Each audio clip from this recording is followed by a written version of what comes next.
Fern Britton, 64, has apologised after she was branded irresponsible for tweeting that Buckingham Palace and 10 Downing Street should beware after the home of Sri Lankan Prime Minister Ranil Wickremesinghe was set on fire by protesters. Protesters stormed the country's capital due to a lack of food, fuel and medicine. The shortage has caused prices to soar and inflation has hit 30%. As the news broke on Saturday, Fern tweeted, "In view of her 115,000 followers, Sri Lankans have stormed the presidential palace in Colombo. This is the result of a shortage of water, fuel and food.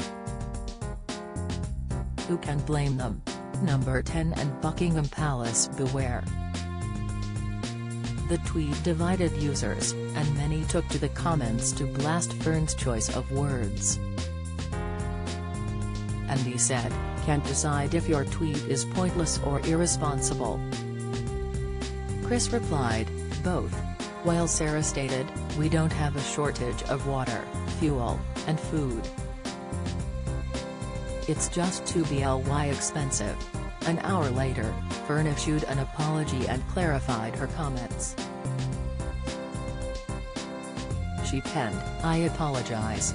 I didn't mean that we should similarly storm public buildings.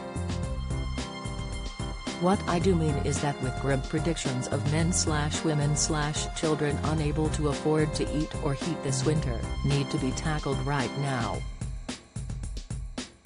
Plenty of the presenter's followers rallied behind her and offered their words of support. Michelle wrote, "I knew what you meant, Fern, and I expect the majority did.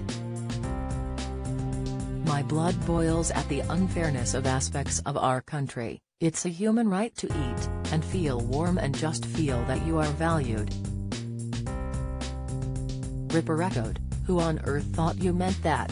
People are too busy interpreting things the way they want, often with a knee-jerk reaction, instead of thinking things through. I understood what you meant perfectly, Fern." And Steve penned, "I don't think you need to apologize. We all know you're the last person who would advocate civil unrest and violence. You just make a very valid point. As a result of the protests in Sri Lanka, both President Gotabaya Rajapaksa and Prime Minister Wickremesinghe have agreed to resign. The resignations will make way for an all-party unity government in the wake of the economic crisis." Earlier this week, Fern savagely mocked Prime Minister Boris Johnson before he announced his own resignation. As Mr. Johnson delivered his speech outside Number 10, his wife Carrie and their 7-month-old baby, Romy, were seen standing with his close aides in Downing Street. In view of her 115,000 and followers, Fern tweeted, "Mr. Johnson hanging on like a toy boy to his wealthy benefactress, whilst swearing blind he was the best thing that ever happened to her. Dignity, dear boy, dignity."